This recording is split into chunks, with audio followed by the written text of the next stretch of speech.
So it was almost starting from a clean sheet, and then the players, we as fans felt it. We it was just weird. All the Carling Cup lads would go in, they'd just won us the cup, and it's almost like, oh, we're a bit down really. But then this new set of players came in, and we all took it to our heart, sort of thing. Did the business. Where Barry Ferguson and Ben Foster and I'm drawing a blank here, Scott Dan, Roger Johnson.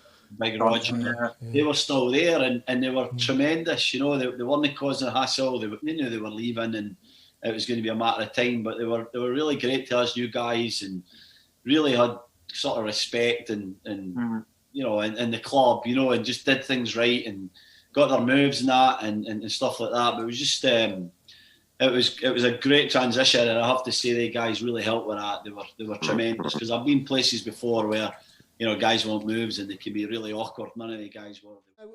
Question for Stephen. Do you have any regrets from your playing days?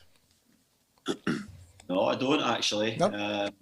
Very, very little. Like I could always think you could always think of some, but I sort of I wish to play at Ibrox or Parkhead. I never got a chance to play at either stadium in my entire career. And if you said that to me at 16, 17, I would have said certainly I will at some point. I never played any club football in Scotland, which was weird as well. I nearly went to Rangers once and never quite happened. And actually, Alex McLeish was the manager. He almost signed me at Rangers, and never happened.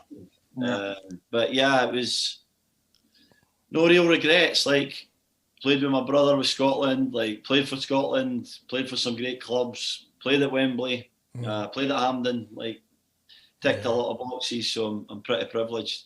Definitely. Would you? I mean, I know you settled in Canada now. Would you ever consider coming back to England or Scotland, or are you sort of happy now? Yeah. You're set.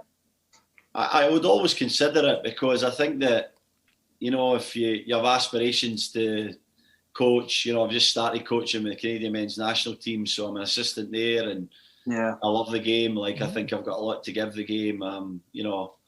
I've got a couple of businesses as well, which kind of gives me that diversity, which I enjoy, because I think that at this point I like using my brain as well a little bit. So I would always consider it. I'm very settled here, I would say, but if the right opportunity came along, I just know what I'm like.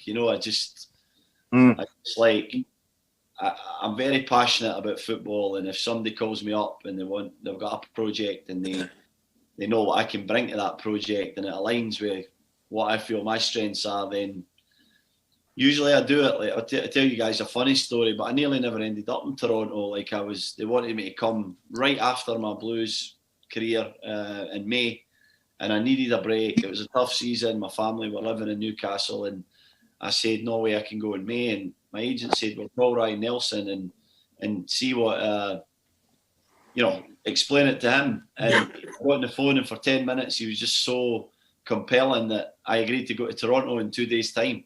And I went in May, and I went through May and June, and, it was one of the best decisions I made. So I'm always